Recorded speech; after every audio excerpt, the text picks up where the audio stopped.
లో నామినేషన్ల స్క్రూటినీ ఘట్టం 5 గంటల వరకు కూడా కొనసాగింది.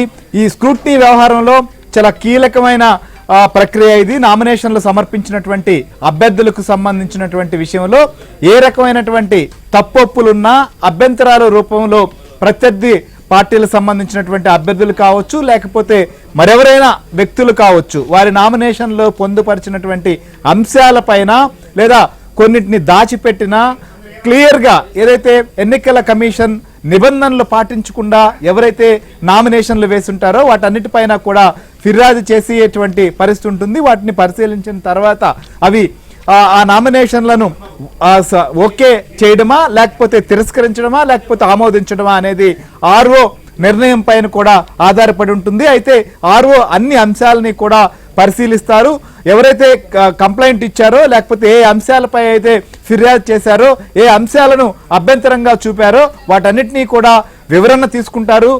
అలా కొన్ని సందర్భాల్లో లీగల్ ఎక్స్పర్ట్స్తో కూడా సంప్రదిస్తారు. తర్వాత వీటిపైన నిర్ణయం తీసుకునే పరిస్థితి ఉంది. అయితే ఇక్కడ చాలా ఆసక్తికరమైన అంశం ఆంధ్రప్రదేశ్ రాష్ట్రం యొక్క అప్పులు లేకపోతే లెక్కలు, ఆర్థిక లెక్కలు 5 ఏళ్ల పాటు చూసిన ఆర్థిక శాఖ మంత్రి బుగ్గన రాజేంద్రనాథ్ రెడ్డి నామినేషన్ లెక్కల వ్యవహారంలోనే తేడా ఉండడం అనేది మాత్రం చాలా విచిత్రమైనటువంటి అంశంగా చెప్పొచ్చు. బుగ్గన వేసినటువంటి నామినేషన్ పైన కూడా కోట్ల సూర్యప్రకాష్ రెడ్డికి సంబంధించినటువంటి వారు కంప్లైంట్ చేశారు. దీంతో ఆ నామినేషన్ కూడా ఏదైతే 3 గంటల సమయంలో కంప్లైంట్ వచ్చినటువంటి సందర్భంలోనే పక్కన పెట్టినటువంటి విషయం. వారితో పాటుగా ప్రస్తుతం పార్లమెంటు సభ్యత్వానికి పోటీ చేస్తున్న డిప్యూటీ సీఎంగా ఉన్నటువంటి ముత్యాల నాయుడు సంబంధించినటువంటి నామినేషన్ కావచ్చు, అదీప్ రాజు శాసనసభ్యులు, అలానే మాజీ ఎమ్మెల్యే అమంచి కృష్ణమోహన్, అలానే కొడాలి నాని దానిపైన కూడా ఫిర్యాదు అందారు. ఈ రకంగా రాష్ట్ర వ్యాప్తంగా చాలా ముఖ్యులైనటువంటి వారికి సంబంధించినటువంటి నామినేషన్ల వ్యవహారం పైన కూడా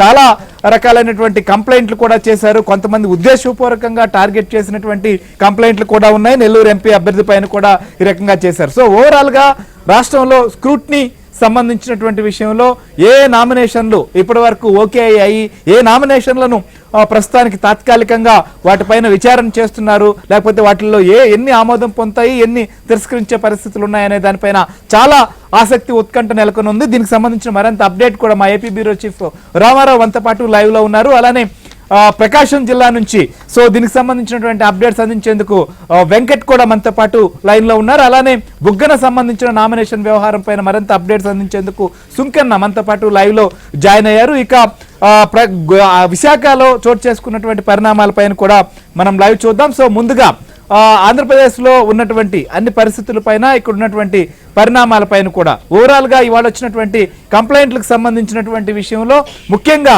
వీటిపైన ఆర్ఓలు ఏ రకమైనటువంటి నిర్ణయం తీసుకోబోతున్నారు, ఎలక్షన్ కమిషన్ ఎవరెవరు ఆమోదిస్తారనేది కూడా